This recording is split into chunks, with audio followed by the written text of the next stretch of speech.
Welcome everybody to this year's Chartered Institute of Payroll Professionals annual conference and exhibition. I hear it's an award-winning conference.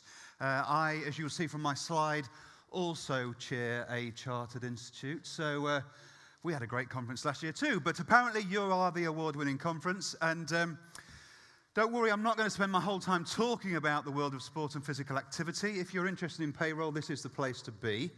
I've been asked to come here and talk about my own personal story. And it's up to you to draw the parallels from this story that are relevant for you. And it will be different things for different people. Some of it will be personal, some of it might be professional, but hopefully there's something there for everybody. And I'm going to start my story from the point of being a 17-year-old. As a 17-year-old, I was diagnosed with something called an osteosarcoma type of bone cancer. I had it in a small bone in my foot, and it meant that I had to have 6 months of chemotherapy, and I had my left leg amputated below the knee. It's good, that, wasn't it? Ken at the front here, he'd like that. Okay, I appreciate you at the back. You know, maybe it didn't quite work. Okay, so who here would find that demotivating if it happened to them? Most people would. Okay, so what I'm going to do is I'm going to share with you why, for me, it became the most motivating thing that ever happened to me. And I'm going to give you some insights that I've picked up along my journey about taking personal responsibility, about teamwork, and about what being the best you can be means for me. Now, I need to say right at the very beginning, there's obviously never a good time to get diagnosed with cancer, and I thought it was particularly unfair to get it as a 17-year-old. You know, just as my friends were learning to drive, I was getting driven to hospital. It felt really unfair. But I had this moment of inspiration when I first got diagnosed, where I suddenly thought to myself, I don't know if I've got 6 months to live, 6 years to live, or 60 years left to live. But what I do know is I want to make the most of my time. From now on, I want to try and be as good as I can be at whatever it is that I choose to do. And this is one of the reasons why I chair a Chartered Institute and why it's important that you guys engage into this. It's because we're all the time trying to improve what we do and be better at what we do. So when this thing happened to me, I thought, I want to try and be as good as I can be at something. And I thought the thing I'd want to try and be as good as I can be at was swimming. Now, I'd been a lazy county swimmer as a teenager. I was one of these really annoying kids who thought it was fantastic. I thought it was fantastic, whatever I chose to do. But when it came to training, I would just turn up and I would talk to my friends. I was never going to be any better than this lazy county swimmer. But when I got diagnosed, I said to my dad, I'd like to see how good I can be at swimming now. Have a bit of a change of attitude, change of behavior. I said, do you think there are any competitions out there for people with disabilities? Because we didn't know anything about this world. It was a new thing for us. And he said, I will find out for you. And he got onto the telephone and he entered me into the Disabled Swimming Nationals before I had my leg amputated. So you think you've got challenging conversations to have.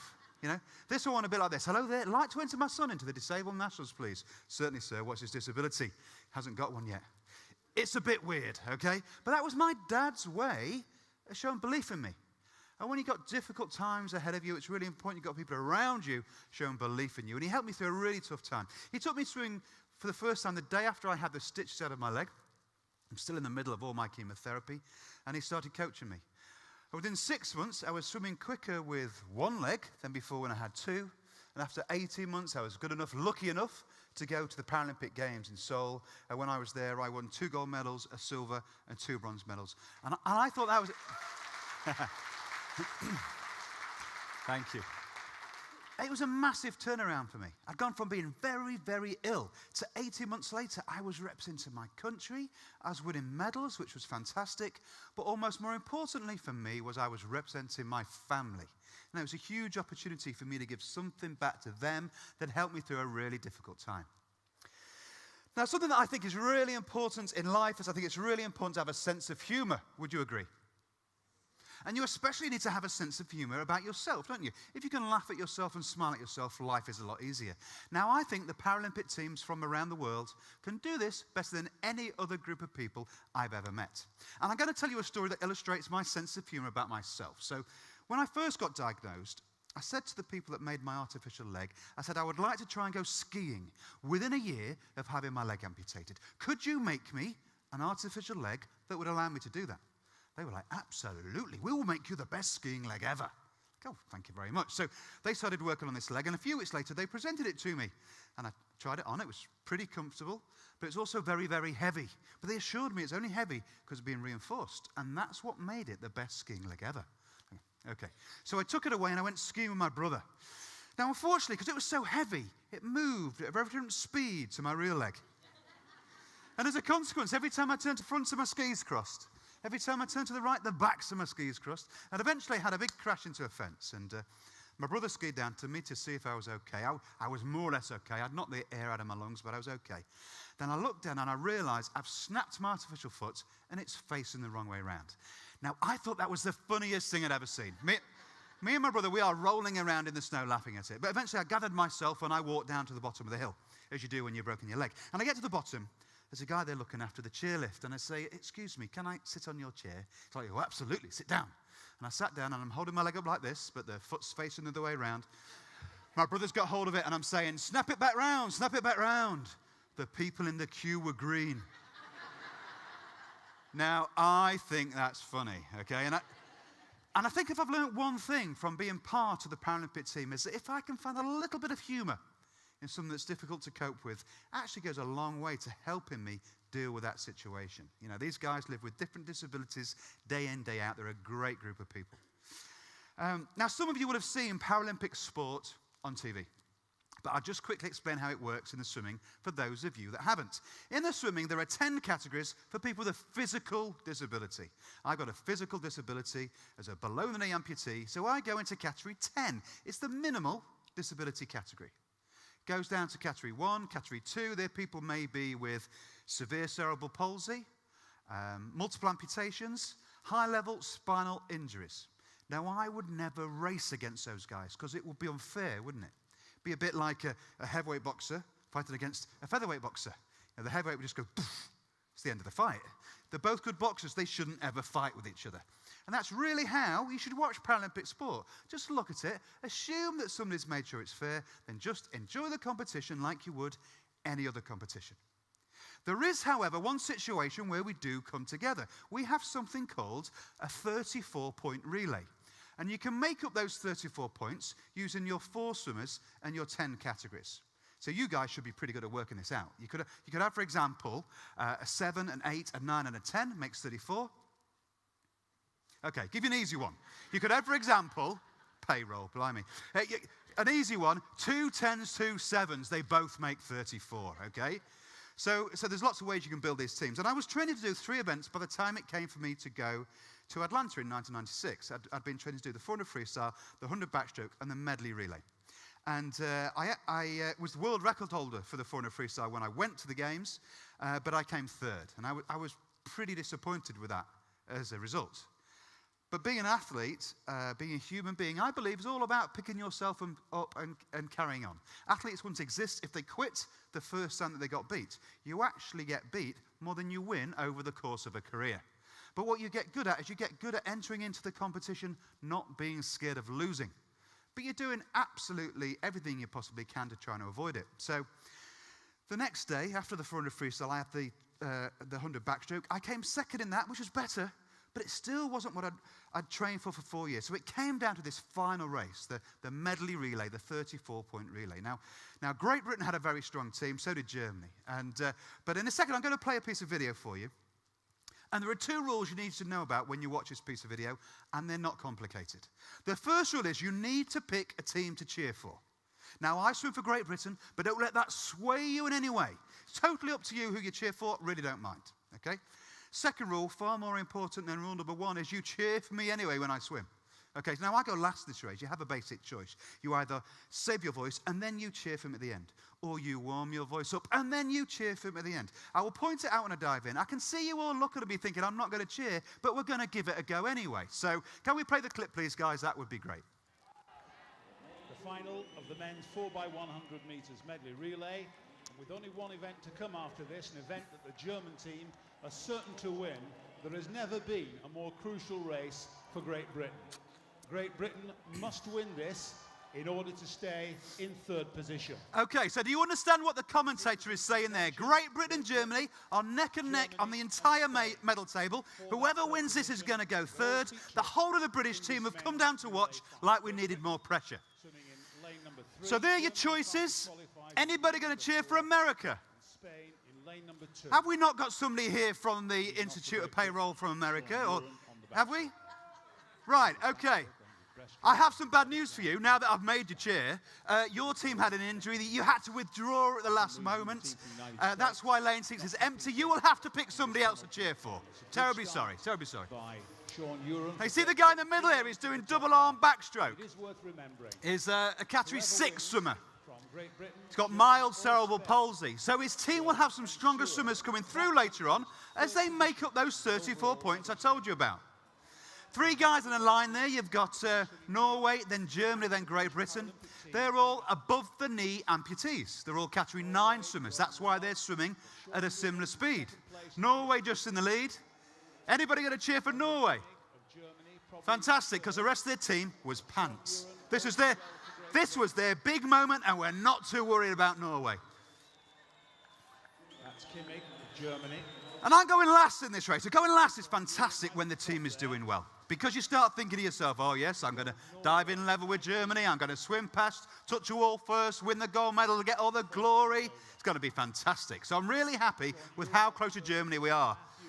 Germany on the right-hand side, Great Britain on the left. And Great Britain in second place. But going next for Germany is a guy called Stefan Loeffler. Now, Stefan used to be a good friend of mine. But he did go incredibly quick this day. You'll see him in a second. There he is in the middle of the screen there with a shaved head. He's got one hand missing from the wrist. You wouldn't think it watching him swim there. Absolutely amazing breaststroke swimmer. And I'm watching him thinking, blimey, Stefan's going fast. And suddenly, going last isn't such a good position to be going. I'm a bit worried about how much work I've got left to do. He's making the British guy look like he's going backwards. Reminiscent of Frederick de Burgrave of Belgium, who won the 100 breaststroke in the Olympic Games. It's Germany, Great Britain, Norway now in third position. Ian Matthews, the British breaststroker with an awful lot to do. Stefan Loeffler. So there's the commentator saying that we've got an awful lot left to do. Now, sometimes it's really good you can't hear what the commentator is saying, because that kind of thing would put you off. But I was actually thinking at the time we did have an awful lot left to do. Especially as going next for Germany is a guy called Detlef Schmitz. Now, Detlef is what you call a hind quarter amputee. It means his leg is amputated through the hip. As a consequence, he never wears an artificial leg. He always walks around on his crutches. He is built like a mountain. That's him diving in there. And I'm expecting him to go even further into the lead. But going next for Great Britain is an interesting character, a guy called Giles Long. Now, Giles had a cancer very similar to my own, but he had it in a bone in his shoulder. And because of the operations he had to remove the tumour and rebuild his shoulder, afterwards he can move his arm like this, he can move his arm like that, but he can't put his arm above his head. So he swims one-armed butterfly. Now that is quite difficult, okay? You'll see it in a second. There's one-armed butterfly at the top of the screen there.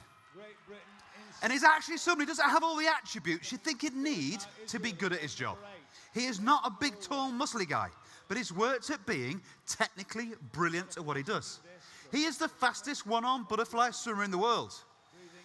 Now, I know you're thinking there can't be many of them, all right? But credit to him, he's worked hard at being good at what he does. And he does actually start catching up on Germany. You'll see there he's caught up a little bit. Now, I've noticed you've been appalling at rule number 1, but rule number 2 is about to go into operation because I'm about to dive in and I am going to point it out. So get ready. Okay. I dive in now.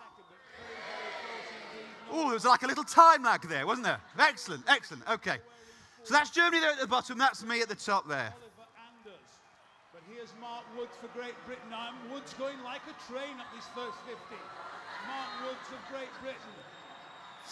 Woods has pulled back about 3 or 4 metres up the first 50. Oliver breathing to his right. At about this point, I turn around to breathe and I can see the guy's feet. Sorry, foot, he only had one leg. So I could do it, I've got to catch up. Will finish third in the overall medals table, and back comes Marc Woods for Great Britain. They're inside the final 25 now. Woods Woods has pulled back 7 metres. There's only a half a metre in it now. Come on. Great Britain is getting on level terms with Oliver Anders of Germany. Anders just holding on. Woods is coming back again. Come on, come on. Oh, Anders gets it. 12 100ths of a second means another gold medal for Germany. Silver for Great Britain. But I'm afraid... I know what you're thinking. You're thinking, why have they invited this guy? In third position... Hardly motivational, is it? He lost. We got beat by 12 100ths of a second. Now, if you spread that over 4 years of preparation, it goes very thinly indeed. Schmidt and Anders. I actually think I touched first. It's just a little bit too late to argue about it now. But in a second, they're going to show a shot of the 4 guys of the team after we received our silver medals. And I want you to look at the 4 faces of the guys of the team. Ignore the strange colour of my hair. Just look at the 4 faces of the guys on the team. Medley relay team, but only good enough to win silver in 4:41.62. The team of Uren, Matthews. So here we go, from left to right. You've got a happy guy, a sad guy, a happy guy, and a sad guy. I was pretty disappointed. Can you imagine what that felt like?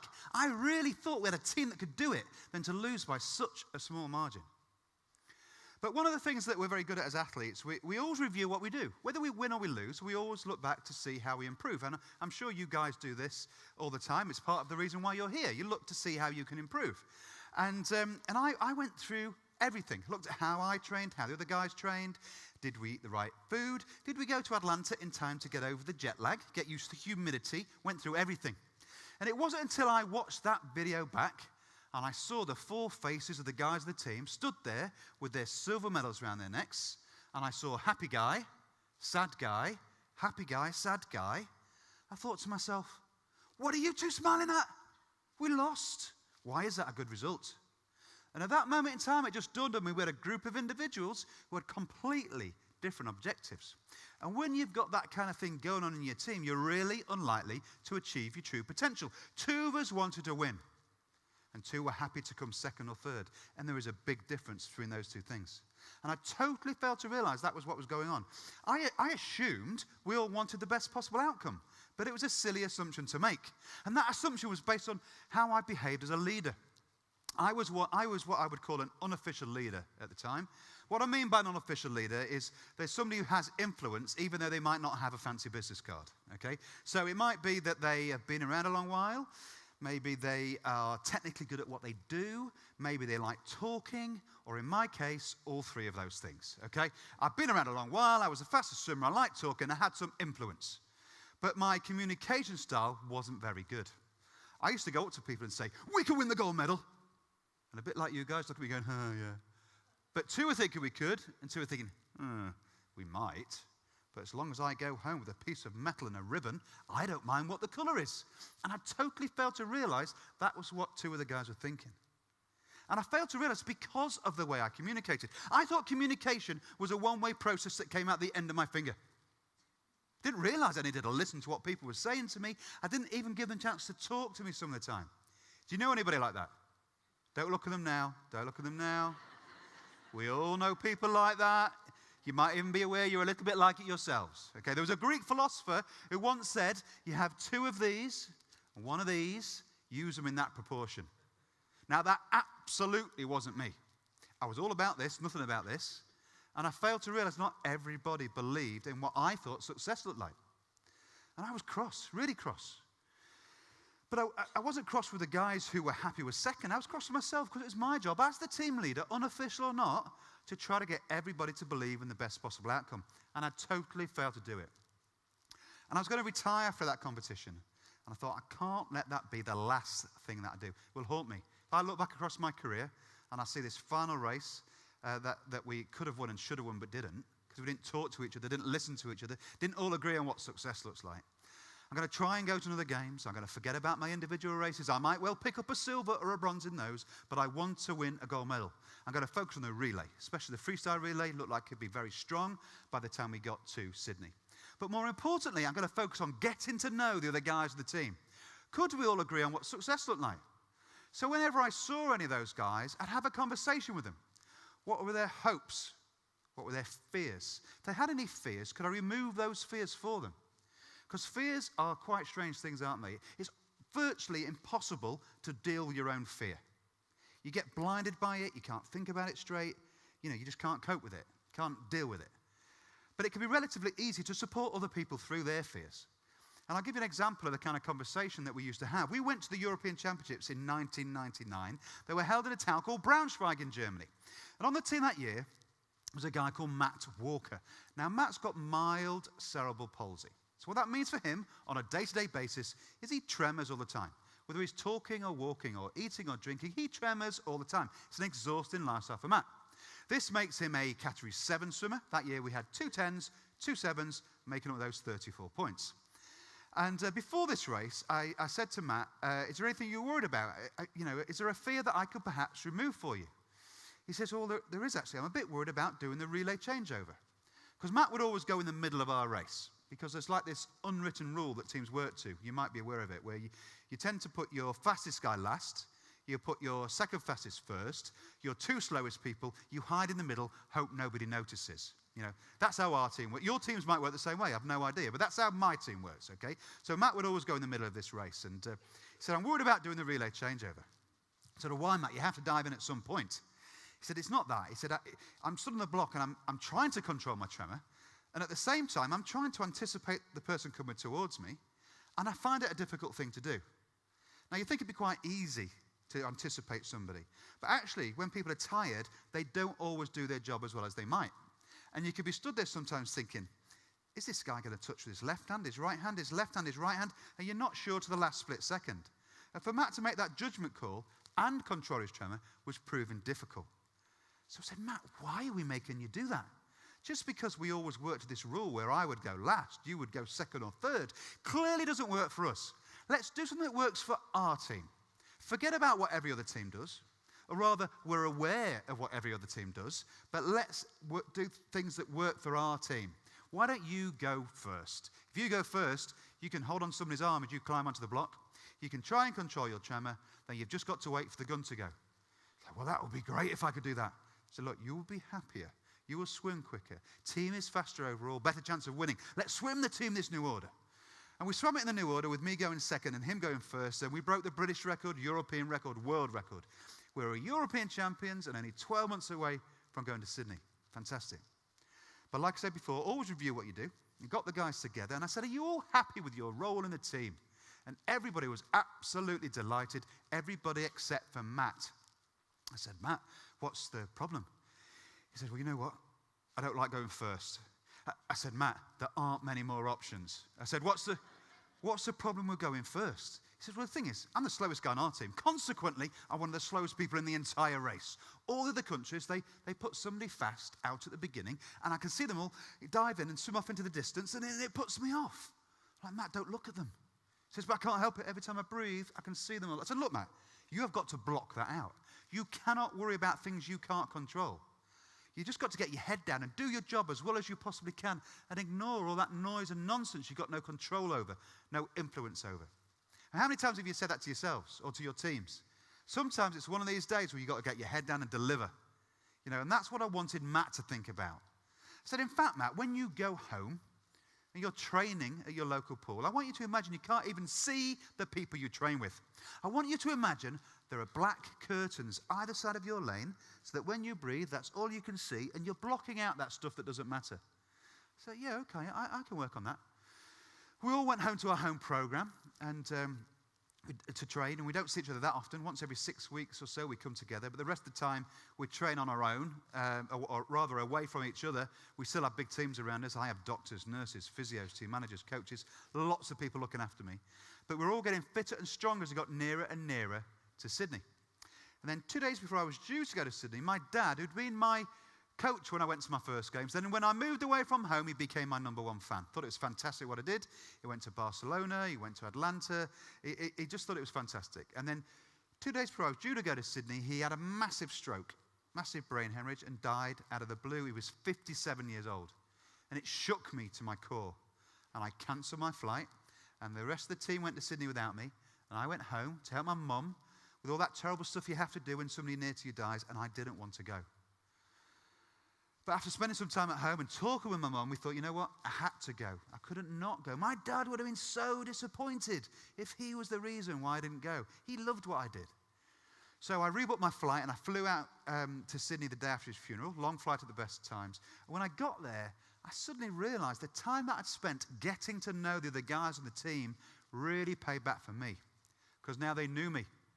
They knew me well enough to console me. Now, in the past, that wouldn't have happened. In the past, we used to call ourselves a team, but we didn't really behave like a team. And when things went wrong for one person, they went wrong for everybody. You've probably seen that this kind of thing happen in dysfunctional teams. In a dysfunctional team, when things start going wrong, people start protecting themselves. Don't care about anybody else, and it all falls apart. When things start going wrong in a team that works well together, people start looking after each other. Then at least that team has got a chance of coming out the other side. And that's what happened to me on this occasion. These guys helped me through a really tough time. But of course, when you go to a game, nobody ever says, oh, did you hear about Marc Woods? Should we let Great Britain win? Of course they don't. If anything, they say, did you hear about Marc Woods? We don't need to worry about Great Britain, because competition is brutal. Everybody wants to win. Everybody's trying to be the best. That's why it feels so good when you are the best. So we knew we were going to be up against it. Especially bearing in mind we're in Australia. There are going to be 15,000 people at the Aquatic Centre in Sydney cheering for the Australian team. We got anybody here from Australia? Ooh. Put the hand up with that. Oh, right at the back. That's very brave of you. You are going to love this next bit, but perhaps not as much as everybody else. So we'll just have to work with it, okay? But in all honesty, Australia always have a very strong swimming team, as do America. So in a second, I'm going to play another piece of video for you, and the same two rules apply. And you were appalling at rule number 1, but you are actually, if a little bit time-lagged, much better at rule number 2. Now, what I don't want you to do is save your cheering until the last swimmer this time, because I go second, and I will point it out when I dive in. So can we play the next clip, please, guys? That would be great. Well, the swimmers settling down now for the event in the pool that many have anticipated here, the 4x100 metres freestyle for men. And there's the lineup for you. Brazil drawn in 1, China in 2, Canada in 3, Great Britain in 4, Spain in 5, Australia 6, Germany 7, and Russia in... Okay, so we're in lane 4. It means we're the fastest qualifiers. There's Matt, just hold on to somebody's arm, trying to control his tremor as he gets onto the block. 4 times 2 lengths of the pool. There's a guy in the water. Again, he's got a more severe disability than me. He's another category 6 swimmer. His team will have some stronger swimmers coming through later on as they make those 34 points I've told you about. First swimmer in the 4th lane to get away. So Matt and Great Britain are in lane 4 from the top. Matt's wearing the white hat and the blue suit. Now, what happens when you qualify for a race like this in the morning? You have to declare the team you're going to swim that night. So we know that Canada are going to put their fastest guy first, their second fastest second, their third fastest third, their slowest guy last. That's their game plan. Australia, they're swimming their team in a more traditional kind of way with their fastest guy going last. We had this really weird game plan. I'm sure the rest of the world was looking at us thinking, what are Great Britain doing? We had our slowest guy going first, our fastest guy going second, but it worked for us. It played to our strength. So we were comfortable with how the race was going to pan out. Walker, 4th in the 100 metres freestyle. So Matt is currently in the exhibition somewhere, I think. He's over there. That's me getting ready. You might want to get ready yourselves. So 1, 2, 3, 4, 5. Here comes Matt in 6th place. Marc Woods, his father died quite recently. Okay, I dive in now. Getting the hang of that. Excellent, excellent. Now, the first thing that I do when I dive in is I do a couple of technical checks on my stroke. I don't really need to do it. It's just good form to do. Then I'm not thinking about anything else. I'm not thinking about the 15,000 people at the Aquatic Centre in Sydney cheering for Australia. I'm not thinking about the millions of people at home watching on TV, because we've got loads of TV coverage this night. I've gone from 6th to 4th at the turn. They call it being in the zone. Have you heard that when athletes get interviewed? They'll say, oh, yeah, I was in the zone. Well, I was in the zone this day, a little bit like an out-of-body experience. I'm not aware of anything other than doing my job as well as I possibly can. I feel they can do it with the selection they may have, but at the end of the day, we've seen Canada so far ahead, but I think Australia are going to be so tough to beat. I know I'm not going to catch up with this guy because they ordered us from their team in, but I need to get us back level with Australia. For the Canadians, Andrew Haley goes in for them, and it'll be Dave Roberts. And when I get to the end, I've gone from 6th place to equal 2nd. Now, the first thing that I do when I touch the wall is I turn around and I look at the scoreboard. And on the scoreboard, I can see the combined time for myself and for Matt. And from that time, I could tell that either we'd both swum really well, or one of us was exceptional. No, we both swam really well. We both swam really well. Well, Dave Roberts has an awful lot of work to do now. He's into 2nd place. He's coming into this turn. He'll be making sure that his stroke transition is absolutely spot on. By now, though, I'm out of the pool. I'm looking back across, and I can see we're only just ahead of Australia. I don't think that's a big enough lead. I'm still not worried about Canada, even though there's such a long way in the lead. Have we got anybody here from Canada? I'm not worried about you guys, okay? Because the order you've summed your team in, you've saved your slowest guy to the very end. A guy called Adam Purdy with the most severe disability just dived in there. He's going in, Brockenside for Australia. This is the changeover, and this is... Okay, Adam Purdy has got a disability that affects his arms. So what that means is he's fast at either swimming underwater or on his back doing backstroke. That's what makes him a Category 6 swimmer. That's why his team could use so many points at the front, get such a long way in the lead, but it's also why we thought we had a good chance of catching up. In the meantime, the final British guys had an incredible relay changeover and given us a small advantage over Australia.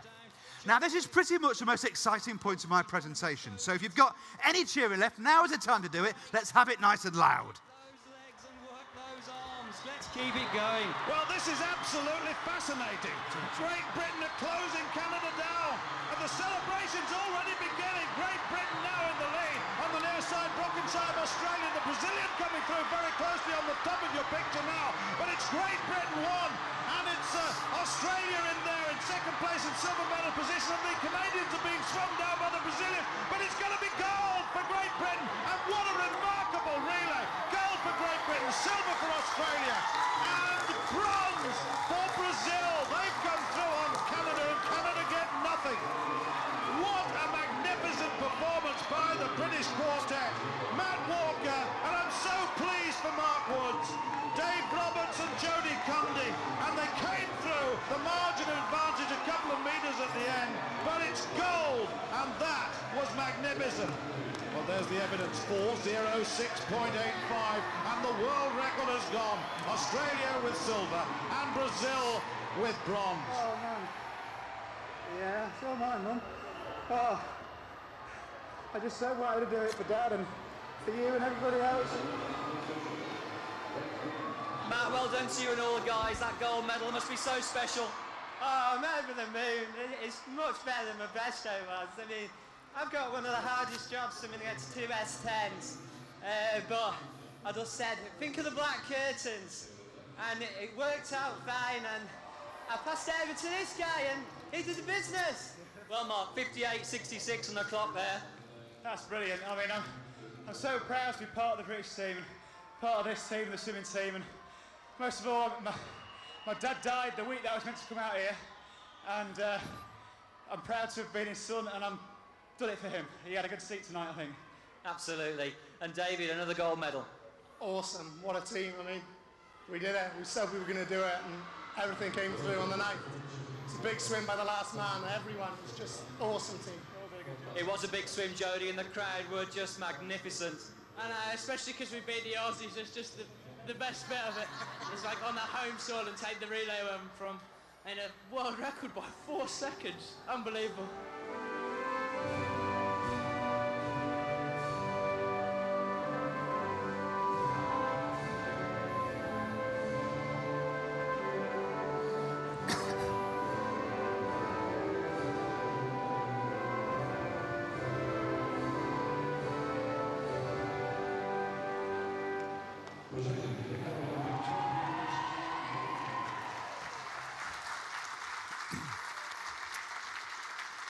Thank you.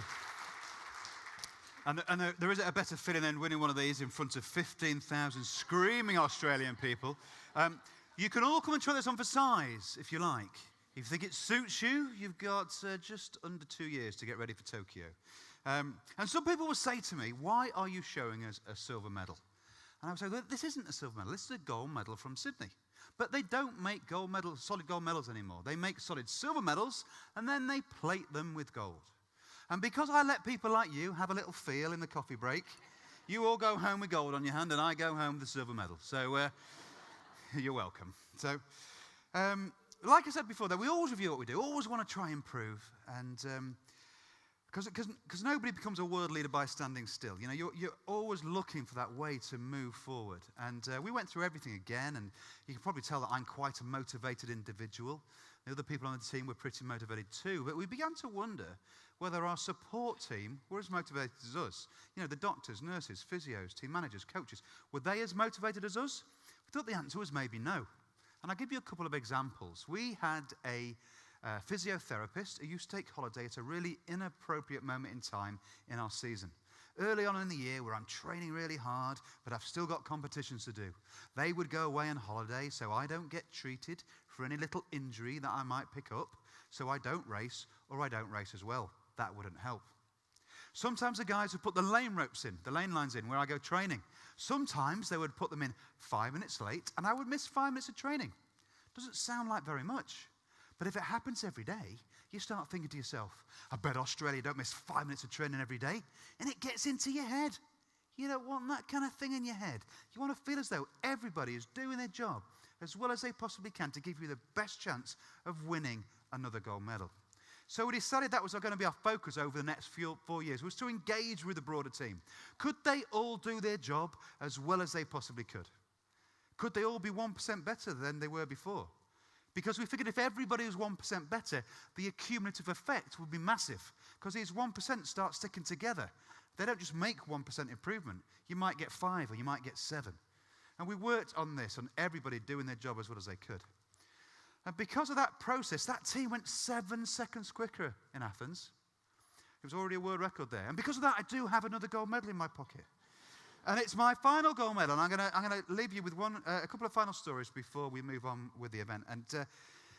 But this was the last race that I ever competed in, and I'm very fortunate. I went to Beijing and London and Rio as a commentator, but this was the last race that I did.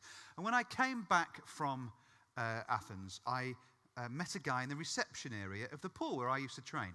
And he came up to me and he said, Mark, I saw the Paralympics on TV. It looked amazing. I said, oh, it's absolutely brilliant. And then he said, and the swimming team, they looked like they did a good job. I said, oh, the swimming team did a brilliant job. And then he said, and your team, your relay team, what a team. I'm part of that team, aren't I? I was like, yes, you are. Do you know what his job was? It's to make sure the water was clean in my pool. To make sure the lane ropes went in on time. He understood if he did his job as well as he possibly could every single day, we had a better chance of winning another gold medal. I couldn't believe it when he said it to me. I wish I could have snapped a piece of this off and given it to him there and then because he deserved it. Obviously, I didn't. It is very easy to say that, isn't it? But I did make sure. I did make sure that he understood that I really appreciated all the hard work that he'd put in over a 4-year period of time. There's a famous story that's often told in America when I go to conferences in America about JFK going to visit NASA during the Man in the Moon program. And he's walking around NASA and he sees a guy there sweeping the floor. And he says, what's your role here? And this guy turns to him and says, it's my job to help get a man on the moon. That guy, the guy who was sweeping, the guy who made sure my pool was clean, understood that they had a role to play in the overall success. And when that kind of thing happens, when everybody understands they've got a role to play, that's when the magic can truly happen. I guess if you look back across that story, there's been a lot of challenge in there, and challenges can be great, can't they? Sometimes, if you're lucky enough in life, you get to choose a challenge for yourself, then you get to enjoy the journey towards trying to achieve that challenge. But more often than not, challenges are just dropped on you. Life has a habit of dropping challenges on you. You wouldn't wish them upon anybody, and you certainly wouldn't choose them for yourself. But you can choose the behaviors you display when you face up to those challenges. I'd like to think I've chosen some good behaviors so far in my life. I hope that I continue to do so. I hope you all choose to be exceptional at whatever it is that you want to do. And I hope you all choose to continue to be valued members of your respective teams. Thank you very much.